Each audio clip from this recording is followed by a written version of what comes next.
This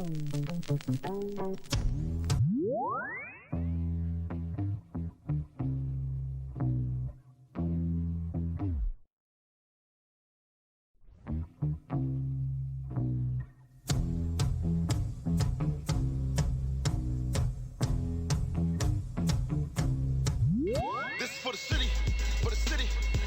Miami, my city, for the city, for the city. Miami, my city. This is for the city, for the city. This far, the city. Those numbers. LeBron James, 40 points, 13 rebounds, 7 assists. But Butler had 35 points, 12 rebounds, 11 assists, and he's with Rachel. Jimmy, those last 30 seconds, the stop you guys had on LeBron James, take me through the last couple minutes on this court. It was all about getting stops, getting what we want on offense. I still don't think we rebounded the ball the way we were supposed to close out the game. This one, it was a little bit of luck that Danny Green missed that shot at the top of the key. What you guys did here tonight, staving off elimination, you knew before the game. You looked at me, you gave me that little, we got this. How were you guys able to do it? We just played hard, got to what we wanted to get to on offense, shared the ball like we always do, and just kept with it. This is a game of runs. I think we withstood theirs. Where do you guys go from here? Back to the hotel to get better, because the way we ended this game tonight is not going to get it for the next one, so we got to be better. Obviously some great contributions from your young teammates again. What can you say about Duncan Robinson? Duncan's Duncan. Those are the games that we expect him to have. He's so confident. He's going to continually do it, and he's going to be the reason that we win the next one. Well, he's an undrafted guy. You always tell me about the chip on your shoulder. That guy behind you often says the same thing. What is that going to indicate for us for the rest of the way here? We're just going to continue to fight. I pray, I hope that we get 7 back. I know he wants to hoop with us, but until then, we got to stay together, stay in the trenches. Thank you so much, Jimmy. Go back to that hotel. Mike, back to you. Thank you, Rachel. 7, Goran Dragic, who has missed the last 4 games with that sore left foot. Well, what a performance from the Miami Heat to a man. They keep saying it's the first team to 4. Hey everybody, welcome to episode 3 of the MHM Reboot. This is your co-host, Daniel Castro. And I'm your co-host, Omar Elbar, baby. Miami Heat Nation, we back in here, man. Let's go. Let's go. Let's talk about it. Let's talk about it. Let's talk about it. Let's go. Okay, here we go, guys. The Miami Heat have made the series 3-2 after a 111-108 win last night against an unstoppable LeBron James, who had 40 points, 13 rebounds, 7 assists, 3 steals. This man shot 6 for 9 from the three-point range. And the Heat and Jimmy Butler found a way to pull this off. Before we get into anything else, what is your immediate reaction on the Miami Heat making this an interesting series? No gentleman's sweep here. My reaction to them winning the game was one thing. Now, going into the game, I'm going to tell you about that. But my reaction to them winning the game was, for the first time in like couple seasons, I shed a tear for the Miami Heat, like out of happiness, not out of, elimination or out of like, wow, this season was so long and we didn't get to where we wanted. Sheer happiness. I mean, just watching Jimmy Butler when he was over the board at the behind the rim, I was like, wow, that guy right there loves his team. That guy right there loves this sport. That guy right there played his fucking heart out. And I couldn't be more proud to be a Heat fan after last night's game. Duncan Robinson, you wouldn't have expected him to do what he did. But we'll save that. But my immediate reaction was tears, literally. And I'm happy. I was very, very happy. I started laughing a lot because of the pain I saw come out of everybody's tweets and the messages and all that stuff. So it was a lot of happiness. I totally feel you on the emotional side of things. And to be honest, when I really felt it, of course, what you said about, Jimmy Butler over the table, exhausted. Jimmy Butler played 47 minutes in this game. He played basically the entire game besides 48 seconds. This man didn't even need to take 1 minute of full rest. in a must-win, backs against the wall, Game 5. This man came with 35 points on 11 for 19 shooting, 12 rebounds, 11 assists, second triple-double of these finals from one Jimmy Almost Butler. a second 40. Almost a second 40. I thought he was going to reach it. I'm not going to lie to you. He was so close. He was so close to get that 40. But for me, the emotional side of things for me was Jimmy Butler going toe-to-toe against LeBron James late in that game. It was a heavyweight fight. It was every man just, going for it, trying to get that, victory for their team. And Butler was mixing it up, getting to the line, getting to the rim. That mid-range was working, especially late. Oh, that's what really got me emotional, was seeing Jimmy Butler, after everything that the media said, everything that the executives, that basically thought he was the one that was the problem. Jimmy Butler is proving that all those people were extremely wrong, and I'm just happy for the man. Yeah, I'm very happy to see that he's doing what he's doing at this time. The high numbers in crunch time when it matters the most. That's the most important part, because everyone's talking about him being a bubble star or a bubble superstar, kind of on the fringe type of thing. But this is where he's made. This is where he's becoming that next level guy that I'm not going to say we went into the final saying that he was that guy, but I feel like he's being molded into that guy right now. He was molded into that guy last night, and he will continue to try and be that same guy tomorrow night and hopefully in Game 7. But nonetheless, dude, I mean, it just that was another thing that immediately came to my head, is this guy becoming the superstar that everyone was asking about? Is he becoming that? And I think to myself, against LeBron, you're playing 40 and you're averaging how many minutes this series? 45, I think he's averaging this series after Game 1 or some shit like that. Yeah, I think he's averaging like 6 minutes of rest. Yeah, and since after Game 1, he's which is the lot. Yeah, basically after Game 1, he's averaged a triple double, which is nuts. And shooting, I think 59%, and I think it was 91% from the free throw line. That's crazy.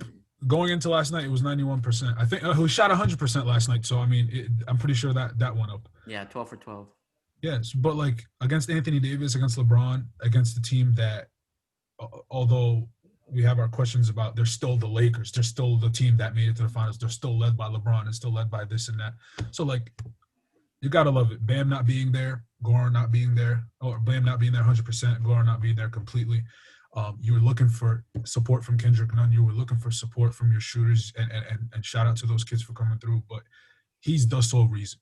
He's the sole reason this team is alive. He's the sole reason this team even has a fighting chance or even live to see another day. That's my take on Jimmy Butler. He's going to be that next level superstar for the rest of his career. In his first finals appearance, he's doing this, mind you. Given the situation with Goran being out, that makes it even insanely greater. You know what I mean? Like, he's doing this when Bam Adebayo was out 2 games, when Goran Dragic is likely out for the series. I really doubt it, even if the Heat were to make this into a Game 7. I still doubt Goran will come. Because I think last night we saw something from Kendrick Nunn. If Kendrick Nunn, in spotty minutes in the second or third quarter, can put a run together like he did, he ended up with 12 points on 4 for 11 shooting. He was 2 for 3 from the 3-point line. If he could do that, that's all that he need when it comes to that production of what you're missing with Goran Dragic. Not to say he replaces Goran, but you need that. And especially with Tyler kind of struggling. Also, Tyler really didn't play that much. He played 31 minutes, which is a lot, for a rookie. But he's been playing so many minutes. I think it was the right move for Spoelstra to give him a little bit less minutes, because I think he was trying to put too much responsibility on Hero, and I think that's really unfair. But like you said, Jimmy Butler, this man's a star. He's a superstar at this point. To be able to Paul George ain't doing this.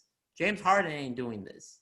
There's a select few people that are going to be willing and able to play these many minutes, to be able to take that offensive load.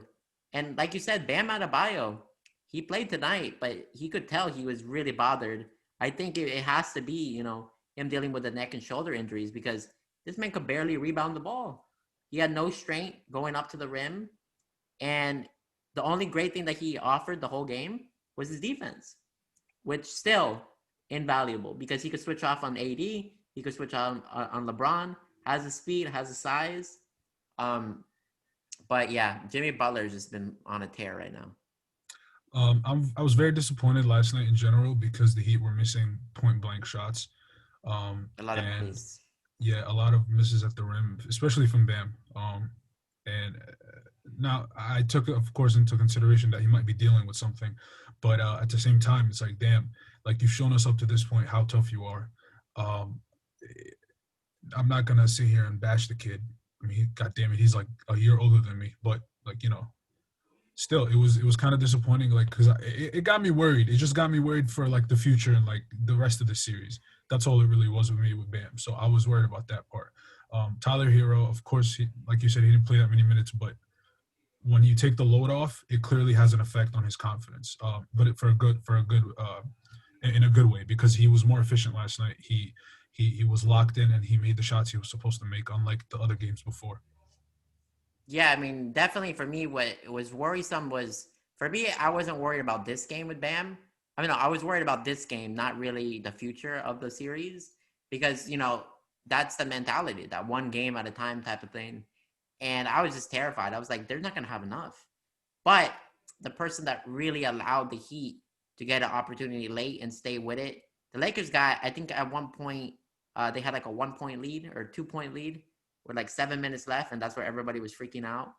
But the person that really, really, really gave the Heat a chance late was Duncan Robinson's huge game. 26 points, 8 for 15 shooting, 7 from 13. We were waiting for this. Duncan Robinson, man.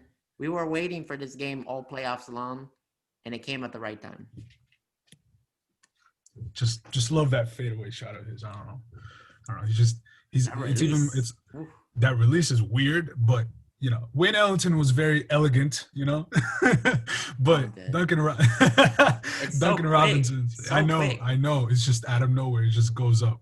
Stephen Curry knows how to do it quick, but Stephen Curry actually looks like he has a shot. This kid Duncan just throws it up and it goes in. I'm like, what the hell just happened? The only thing with that though is I was also criticizing that because it's the thing of he has the ultimate green light. I kind of made a comment on Twitter. I was like, James Jones has to be fuming right now. You know, because James Jones took 1-3, bad shot out of the game, benches ass. Yeah, man. And Duncan Robinson has a long leash. But there is something called a bad shot.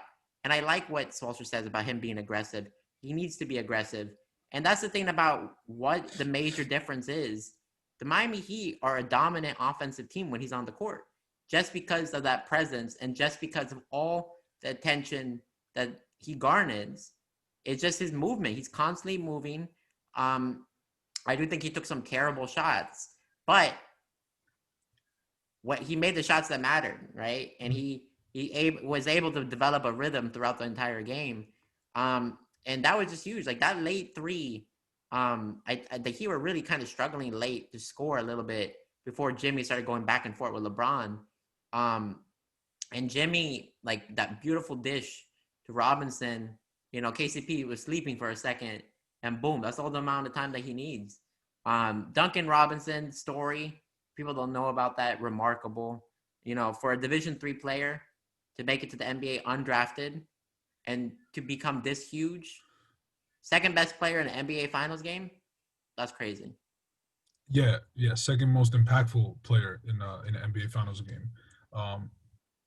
With him, I kind of appreciate that they're giving him the green light because that's what you need.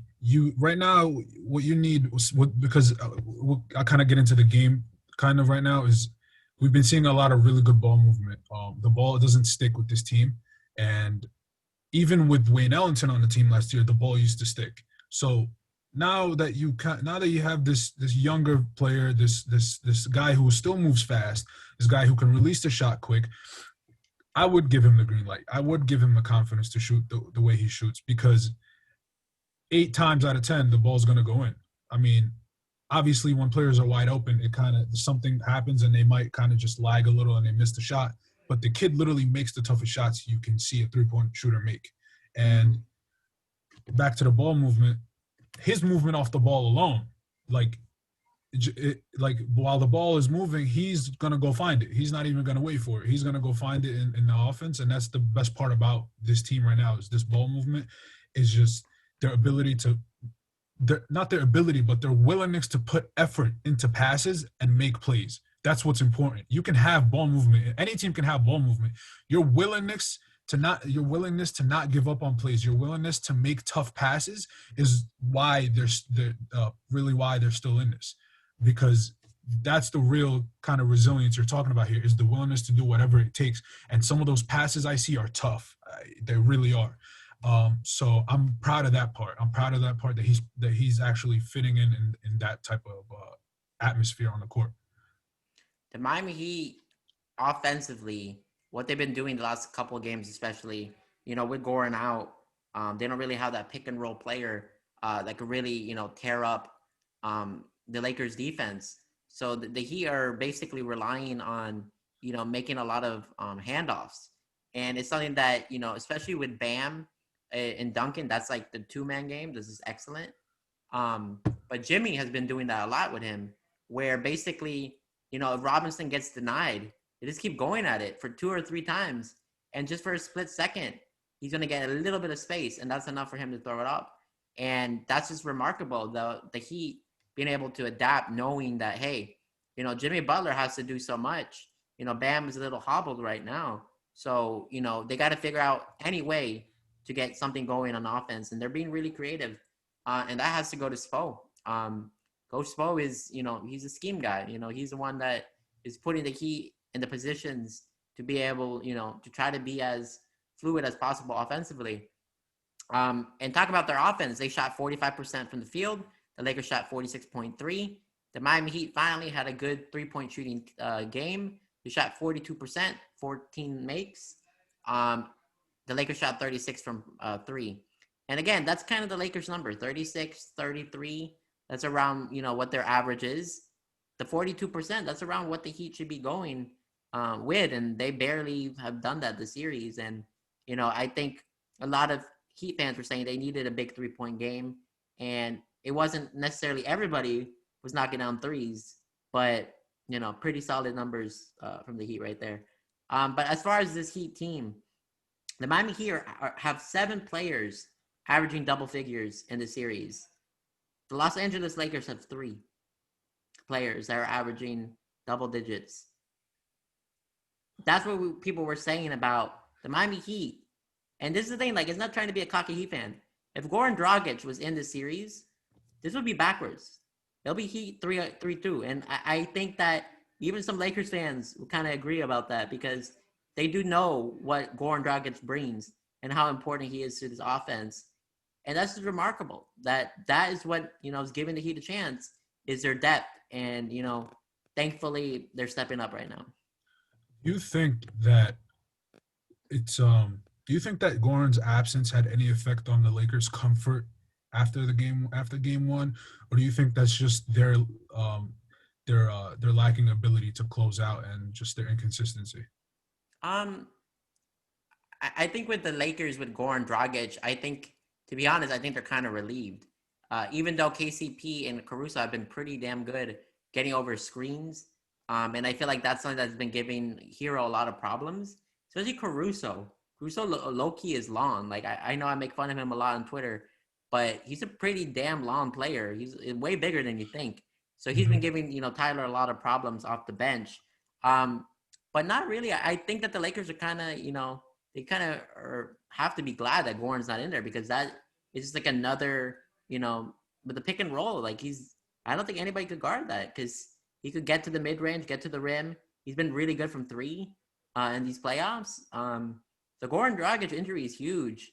But again, not having Bam is, to me, the tougher loss, because he just does so much offensively when it comes to the actions that they run, his ability to play make. But his defense is crucial. Even with him at 70%, whatever he is right now, he played some great defense on Anthony Davis and LeBron James. And I noticed on defense too, when Duncan Robinson was on the ball, the Heat helped a lot better than they did before, or they had that in mind this time around. And on the other side, on offense, Jimmy was still getting those switches, and he was still taking advantage, which was good. When he was on the bigger players, he made it count. So I noticed that, and Dwight Howard's absence in the second half definitely helped Bam Adebayo, because I forgot he was on the floor, Danny. I'm not gonna lie to you. He was almost non-existent. And I think the next game, tonight's game is going to be the one where he kind of comes back into life, and they at least try to force a game 7.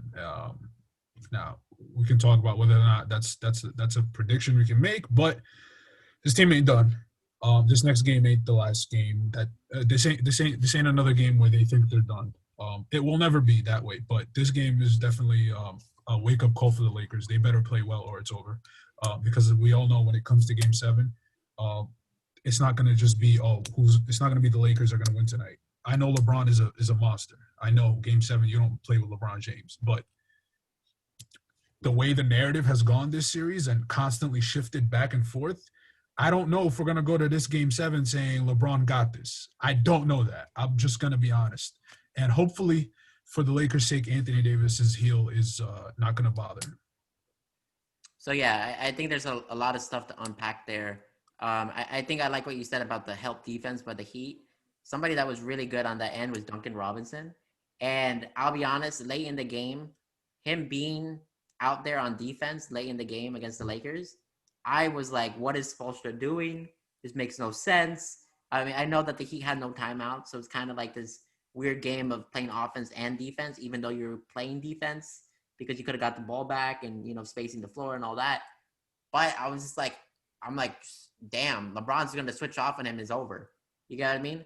But Duncan Robinson did a really good job where he put himself in position to not allow LeBron to get that easy run to the rim.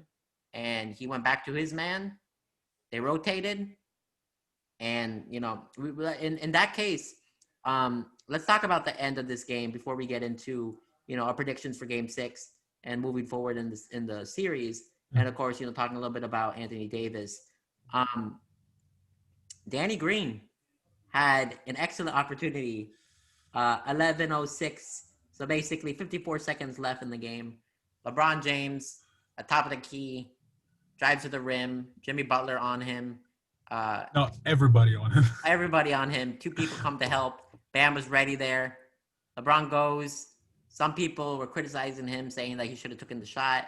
I don't agree. I think that was the right play for LeBron to make.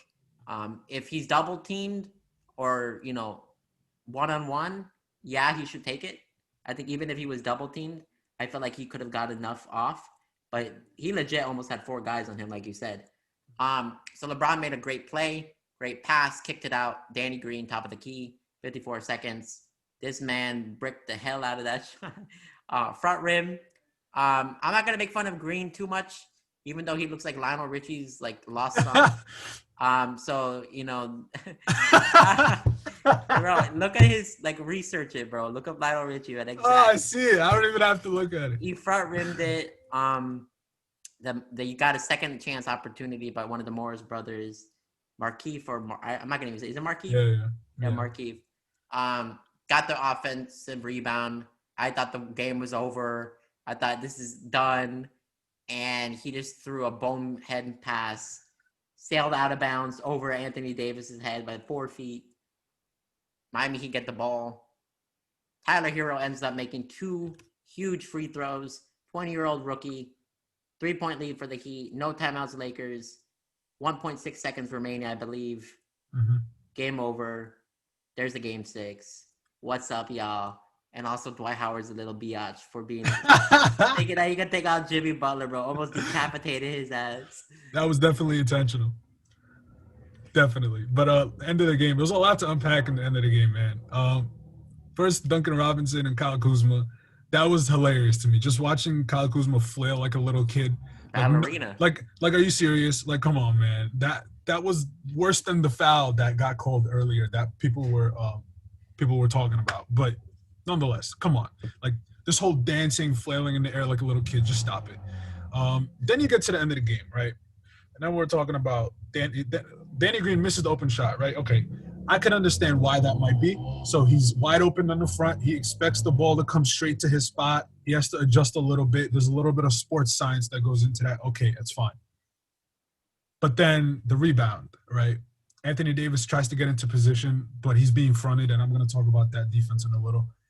And LeBron goes out to the wing, but at the same time, Danny Green is tailing Markieff Morris, still open.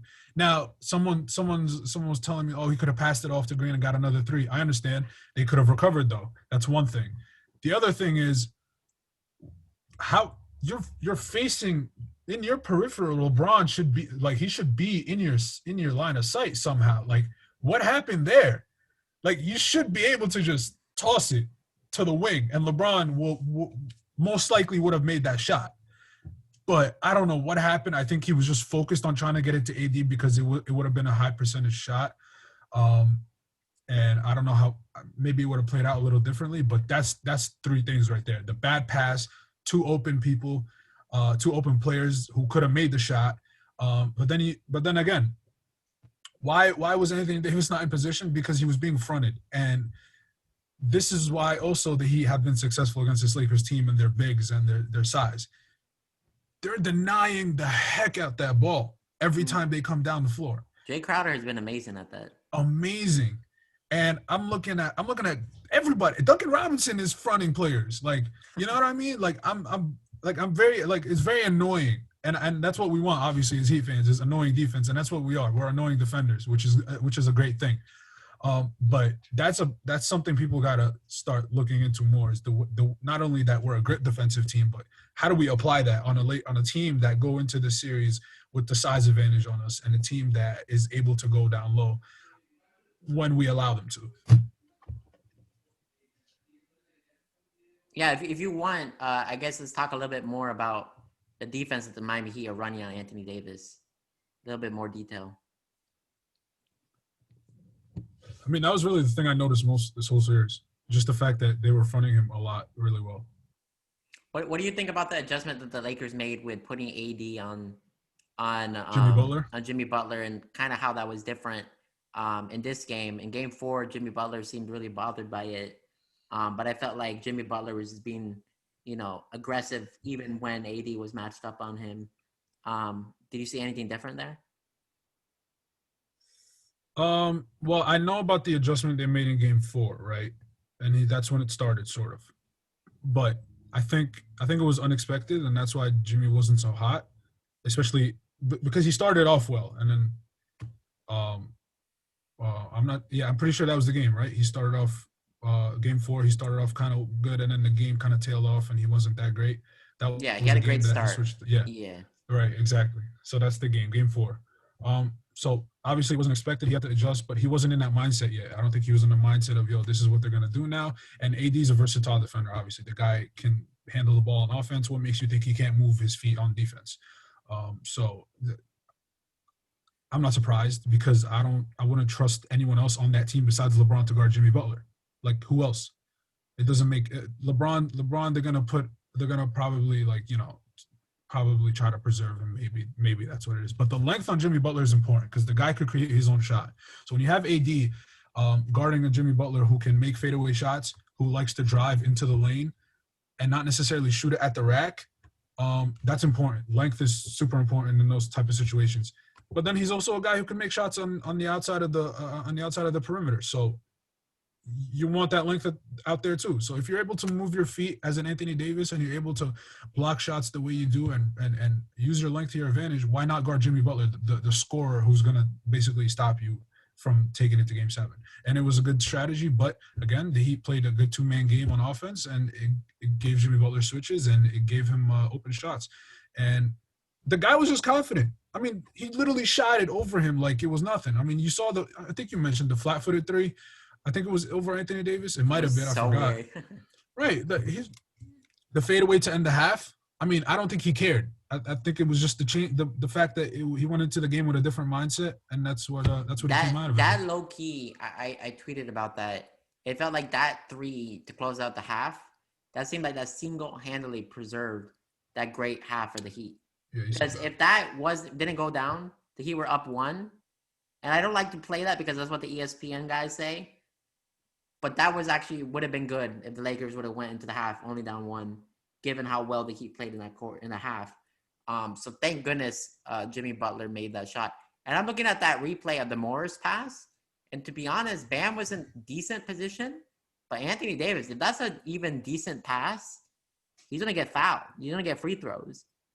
With Morris, though, I think a difference maker there was Crowder. Crowder gave a really good contest. Right. That's what I'm his talking whole about. body in his face. Yep, exactly. They ain't doing nothing with that. Yeah. But it was just all about adjustments of Jimmy Butler. That's the difference between the end of Game 4 and the Game 5 performance. It's wild, man. I know. Okay, so should we talk about our predictions for the next game or Davis a little bit about the injury? What do you know about the severity? I saw an update like an hour ago, a couple hours ago, where Davis is probable. Goran is again doubtful. Again, I don't think Goran's gonna come. I think I would really not expect him to come, even if they extend it to a Game 7. With Davis probable, I bet you he does play. But the first time that it seemed like he got injured, I honestly don't think that was much. But later in the game, he kind of like sprained his ankle. Like it wasn't like a normal sprain. He kind of sprained it forward. They show that replay of his foot kind of buckling forward a little bit. And as we know, he's a 7-footer. Big guys struggle with ankle injuries. So I think he's going to be a shell of himself. I think he's going to be there. I think he's kind of going to be like Bam was in this game, that he's going to be kind of a shell of himself. I think, of course, he's a crisper offensive player. So I think he's still going to get some. But defensively, I feel like he's still going to bring it, just how Bam was. But the Miami Heat have done a pretty good job of avoiding Anthony Davis, blocking shots and stuff. I think that they've kind of been able to, get to their spots and not really go up against him too much. True, but when they force it, it's not really that. Exactly. It's not pretty. It could get ugly real quick, especially when Crowder trying to make layups, because that's not a give. That's not a guarantee. Not a gimme, no. So yeah, I think Anthony Davis does play. So yeah, let's just talk about our predictions for Game 6. I think it's going to be another nail biter. I don't think it's going to be as close. I think it's going to be a 5-point type of game, 2-possession type of game. I think the Miami Heat, if Jimmy Butler could put up another, not necessarily a triple-double, but if he could put up like a 30-point, 8 assists, 10 assists type of game, if Bam can have a 20 and 10 type of game, if somebody, either Duncan Robinson or Tyler Hero or Jay Crowder, if one of them has the hot shooting night, I think the Miami Heat extend this to a Game 6. I think in Game 7, I think on paper, they have the advantage. The Los Angeles Lakers do. LeBron has been there many times. As great as Jimmy has been these playoffs, it's uncharted territory for him to be leading a team this late. But can't count them out. Anything could happen in the Game 7. The bubble is weird. So, I think in normal circumstances, I would be really, really worried if the Heat were to pull out Game 6. I would honestly not feel that confident about Game 7. But for some reason, the bubble, the energy, the doubters, I think the Miami Heat extend this to a Game 7. And honestly, I'm not going to be able to give a prediction. I think if it goes to 7, anybody's game. Nobody knows what could happen. But the two things that make me confident about the Heat getting this W in Game 6, LeBron James is not going to have back-to-back games where he makes 6 threes. I'm sorry, it's not going to happen. If it does, just hand him the trophy, because I don't see that happening. Anthony Davis, a little hobbled, gives the Heat, a little bit of a break there. But yeah, I expect the Miami Heat, 2-possession game, 5 or 6 points, they pull out the victory. I agree. I think they force a Game 7, but that's because they're so hot from the last few games. But also there's 2 factors that are important to me. Is LeBron, how much more can LeBron turn it up? Let's say Anthony Davis is hobbled, that he can't really affect the game as he did in the first 3. But also on the other end, if Anthony Davis is hobbled, Bam, this is your time to have a game. This is Bam's time, like I said before, to have a game. This is the chance to beat them up down low, to really force Dwight Howard to play.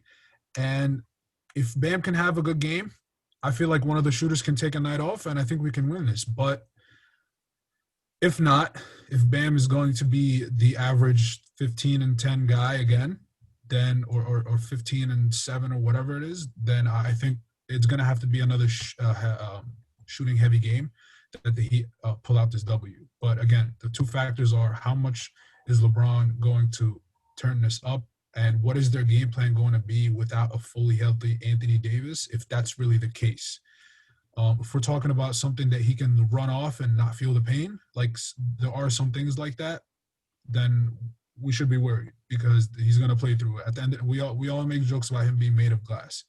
But I think you're the one who makes the most jokes about that. But at the end of the day, he's Anthony Davis, and he's still going to give you a certain number of points and rebounds, and he's still going to block shots, and he's still going to play good defense. So hopefully that he's a shell of himself. That's the only factor. That's the only way I see them even think about winning this series. But to force a Game 7, I think it's possible. Jimmy Butler is sore. You saw the way he walked off after that interview. He's shot. Feel bad He's for shot. him, man. I know, right? So hopefully he can pull out another 25, 7-7 game at least, and Bam does his thing, and then we'll be all right. But I don't know who's going to – if we get to a Game 7, I don't know who's going to win the series. I don't know. I just don't know. It's a toss-up. I mean, I think, like I said, I feel like it's particularly a toss-up because of the circumstance with the bubble. I think the Lakers would have a significant edge if it wasn't the Staples Center. I feel like that has a lot to do with it. But like you said, I think Bam does need to have a big game. I don't necessarily think we should expect, a closeout Bam like he was against, the Celtics in Game 6. But like I said, I think he needs to have 20 and 10, 5 assists, that type of game, and just bring his defense, which last night, that was the worst I've seen Bam this entire playoff run by far. And that's what I mean. Like, it was like automatic. I was like, okay, man, this guy is definitely like messed up because like he couldn't barely even grab the ball, couldn't go up with any strength whatsoever. And I'm like, what is happening right now? And it's like, and what's weird, it was like he was pretty decent from the free throw line when he got there. So like it didn't look like it was just weird. Like I felt like he was pump faking when nobody was there. I knew that something was definitely wrong with Bam. But yeah, I think just one of the shooters need to step up, have it be Duncan Robinson, have it be Tyler Hero. I don't know why. Something's telling me Duncan might have another big game. Not 7 threes, maybe 4 or 5. But I feel like Duncan, I feel like there was a stat that, I saw out there on one of the podcasts. And I could actually double check this. But essentially, Duncan Robinson has scored more points every other game. So he started with that 0-point game, and every game he gradually scored more until this big 27-point or 26-point game that he had. Okay, that's interesting. But wait, what was I gonna say? Let's just keep in mind that the Lakers expected the series to be over. Like that's big, when you going into Game 4 thinking it's about to be like it's over, then that happens to you. Then you go into Game 5 and you play that game, and then Game 6, you're going into the Larry O'Brien is in the building. They're bringing the confetti out, and that happens to you. That's huge. That's huge. You mentioned the bubble and how it affects players already. The fact that you thought this series was being closed out twice and now you're in this position is huge, huge. I'm not gonna underestimate that ever. Anthony Davis, bro, I'm sorry. Wearing the gold shoes. Oh, yeah. Karma's a bitch. Karma's a bitch. Bars. Ridiculous. I'm sorry, man. That was like it's got me fuming. So yeah, I found it with Duncan Robinson. Game 1, 0 points. Game 2, 9 points. Game 4, 13 points. Game 5, 17 points. Oh no, sorry. Game 1, 0 points. Game 2, 9. Game 3, 13. Game 4, 17. And last night, of course, 26 points.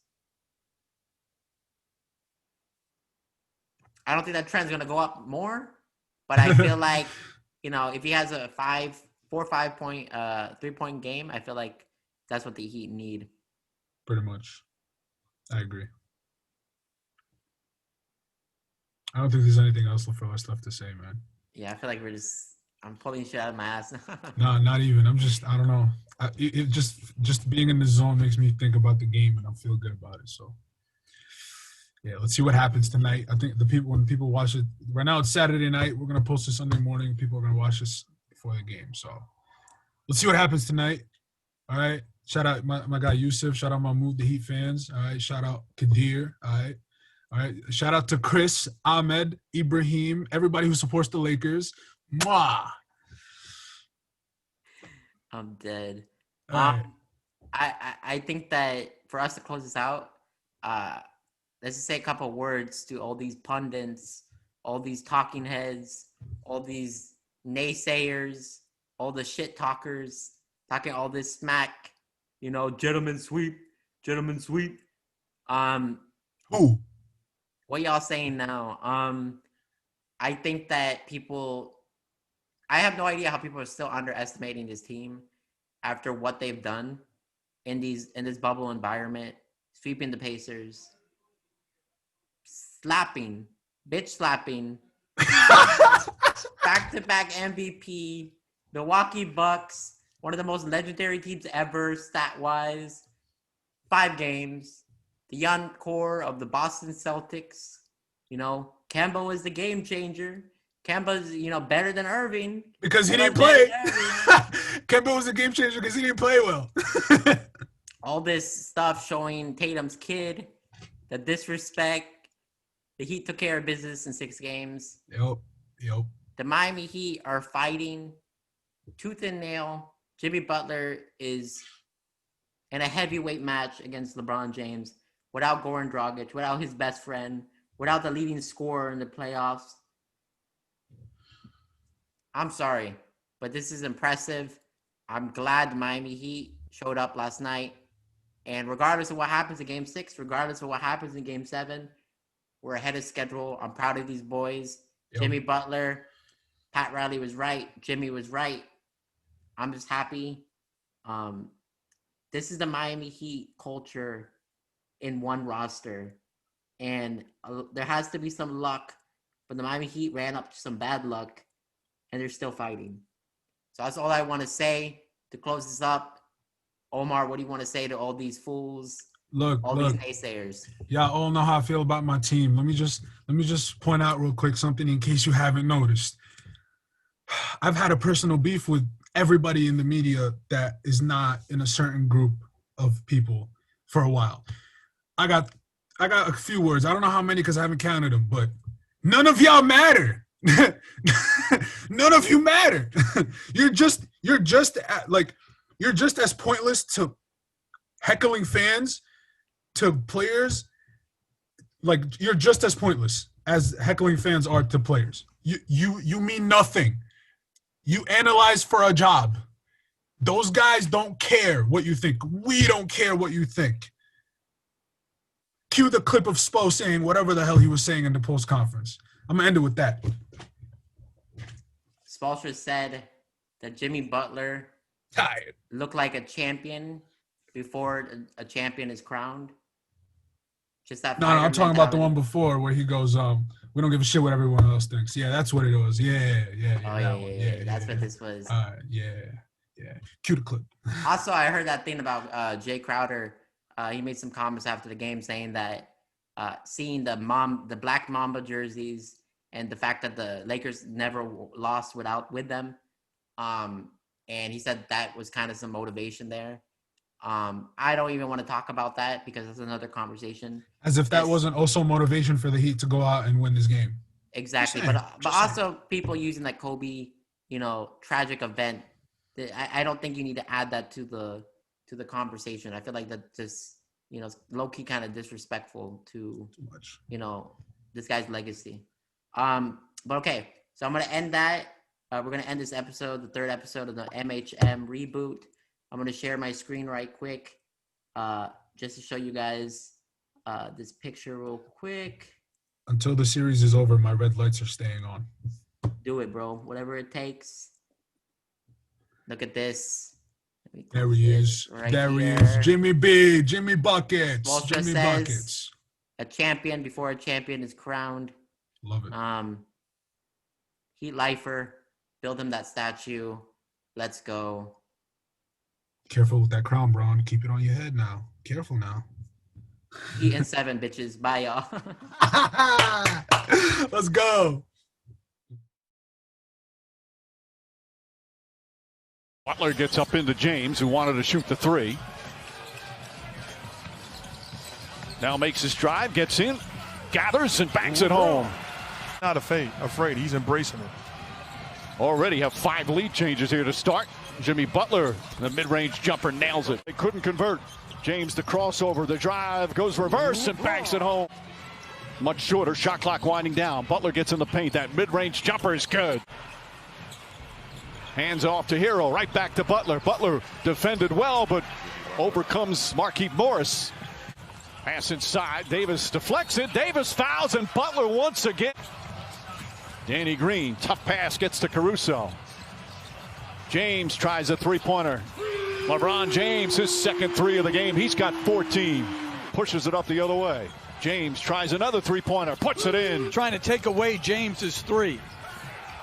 James drives inside. Davis the rebound. Throws it ahead to James. James head down, drives inside. Layup, count it, and 1. Again, defense leading the offense. And the Lakers back within 5. LeBron James exploding here in the first half with 21 points already. Right up, gets it back to Butler. Quick jumper, Jimmy Butler, and he knocks it down as the shot clock expires. James way downtown. LeBron James back to 1. Howard now guarding Butler. Butler, step back jumper. That's good. Robinson, Crowder can't answer. Butler, yes, and 1. Crowder picks up James. He tries another three-pointer all night. LeBron James. Feed inside to James, and he throws it down. Up top to Butler. Butler pulls up. Got it. Jimmy Butler does it again. Now Crowder switches on him. James drives, gets inside, running layup. It's good, and a foul. LeBron James ties the game, and a chance for a three-point play. Butler one-on-one with Markieff Morris. Butler drives, falling away, got it again! And Butler. James drives, goes inside, layup, missed it, got the rebound, the follow, he banks it home! Or will they take a timeout if you're LA? It looks like they will. Butler, clutch free throw after clutch free throw, though looking for an opening. Rifles a pass to James. James gets off the 3. It's over. The Heat take every punch and refuse to surrender. There'll be a game 6. Jimmy Butler